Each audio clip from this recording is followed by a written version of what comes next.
Hello friends, welcome to খেল দুনিয়া। ACL 2-তে রাফসানের বিরুদ্ধে ড্র দিয়ে অভিযান শুরু করেছে মোহনবাগান।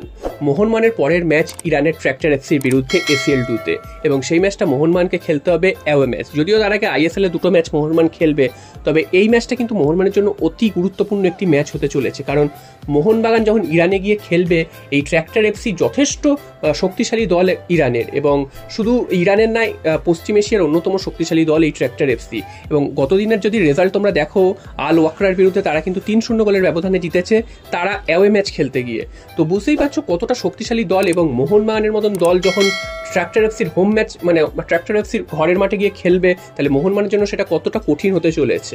তো মোহনবাগানের রিসেন্ট পারফরমেন্স একদমই ভালো না, কেউ ফর্মে নেই, সব আনফিট প্লেয়ার, এটা নিয়ে তো একটা সমালোচনা চলছেই। এছাড়া মোহনবাগানের কোচ তারও কিন্তু কোনো দিশা পাওয়া যাচ্ছে না, তিনি কি করতে চাইছেন সেটাও বুঝতে পারছে না। তার উপর কিন্তু মোহনবাগানের উপর আরও খারাপ খবর নেমে আসতে পারে, সেটা হচ্ছে মোহনবাগানের যারা অস্ট্রেলিয়ান বিদেশি রয়েছে, তারা সেই ম্যাচে খেলার ছাড়পত্র নাও পেতে পারে। তো তোমাদের ব্যাপারটা খুলে বলি, ব্যাপারটা কি? ব্যাপারটা হচ্ছে অস্ট্রেলিয়ান গভর্নমেন্টের তরফ থেকে একটা স্ট্রিক্ট নির্দেশ রয়েছে যাতে কোনো অস্ট্রেলিয়ান নাগরিক ইরানে যাতে প্রবেশ না করে। তো এখান থেকে বুঝতেই পারছো যে যদি এই স্ট্রিক্ট নির্দেশটা পালন করে, সেক্ষেত্রে কিন্তু মোহনবাগানের যে অস্ট্রেলিয়ান বিদেশি অর্থাৎ জেমি ম্যাকলারেন, জেসন কামিংস এবং দিমিত্রি পেটারস, তারা কিন্তু ইরানে যেতে পারবেন না এবং সেই ম্যাচে খেলতে পারবেন না। তো সেটা কিন্তু মোহনবাগানের জন্য আরও কঠিন একটা পরিস্থিতি তৈরি হবে, কারণ এমনিতেই মোহনবাগানের এই অবস্থা, তারা ঠিক মতন খেলতে পারছে না। তার উপর যদি মেন বিদেশি তারাই যদি না যেতে পারে, এবং এতগুলো বিদেশি, 3জন গুরুত্বপূর্ণ বিদেশি, তারা যদি না যেতে পারে, সেক্ষেত্রে মোহনবাগানকে কিন্তু অনেকটাই কঠিন সমস্যার সম্মুখীন হতে হবে। যদি ম্যানেজমেন্ট এর বিকল্প কোনো ব্যবস্থা বার করতে পারে তাহলে তো ভালো, আর যদি না পারে সেক্ষেত্রে কিন্তু এরকমই পরিস্থিতি হওয়ার সম্ভাবনা তৈরি হচ্ছে।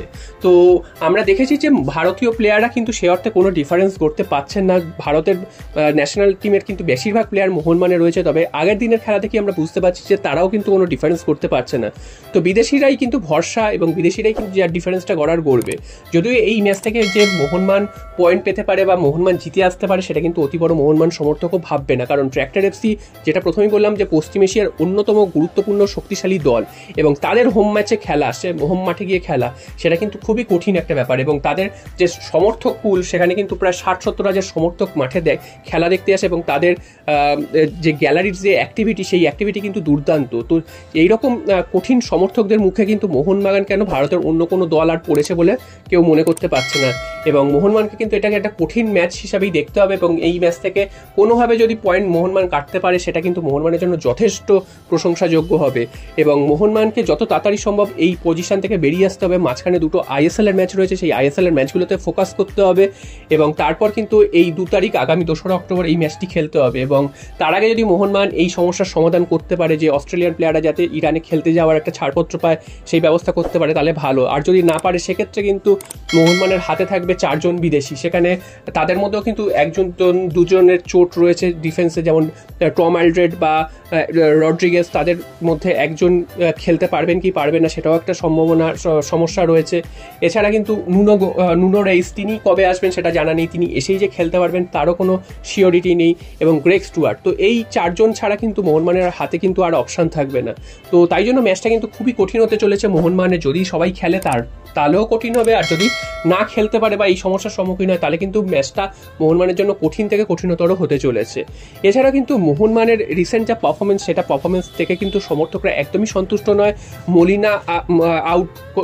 মলিনা আউট এই স্লোগান উঠে গেছে, গো ব্যাক মলিনা স্লোগান উঠে গেছে, এবং মলিনার কোনো খেলার মধ্যে কোনো গেম রিডিং বা মলিনার খেলার বোঝার ক্ষমতা সেটা আছে বলে মনে হচ্ছে না। তিনি যখন তখন ভুলভাল চেঞ্জ করছেন, এবং যার ফলে কিন্তু মোহনবাগান ম্যাচ থেকে আরও হারিয়ে যাচ্ছে।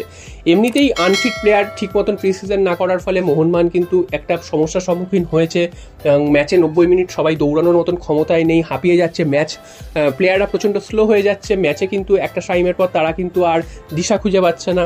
তো এই জায়গা থেকে বেরোনোর জন্য কিন্তু আরও সময় লাগবে, এবং সেই সময়টা যদি এই ম্যাচ খেলার মধ্যে দিয়েই চলে যায় বা পয়েন্ট নষ্ট করার মধ্যে দিয়েই চলে যায়, তাহলে তো সিজনের শেষে গিয়ে তারা কিন্তু অনেকটাই সমস্যার সম্মুখীন হবে।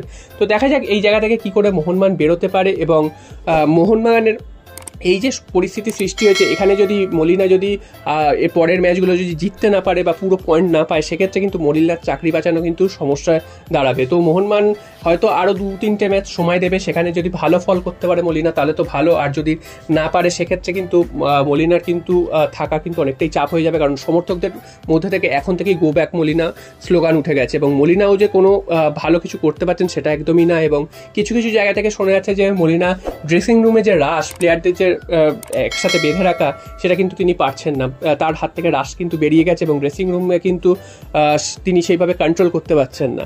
তো দেখা যাক শেষ পর্যন্ত মলিনা কিছু করতে পারে না, মলিনাকে চেঞ্জ করতে হয় সমর্থকদের দাবি মেনে, তো সেটা সময় বলবে। তো এই মুহূর্তে কিন্তু আগামী যে সোমবার যে ম্যাচটি রয়েছে নর্থ ইস্ট ইউনাইটেডের বিরুদ্ধে, সেটাই কিন্তু পাখির চোখ মোহনবাগানের, এবং সেখান থেকে যদি 3 পয়েন্ট তুলতে না পারে সেক্ষেত্রে শুধু মলিনা না, মোহনবাগানের ওপরেও কিন্তু একটা বিশাল চাপ নেমে আসবে। তো দেখা যাক শেষ পর্যন্ত কি হয়।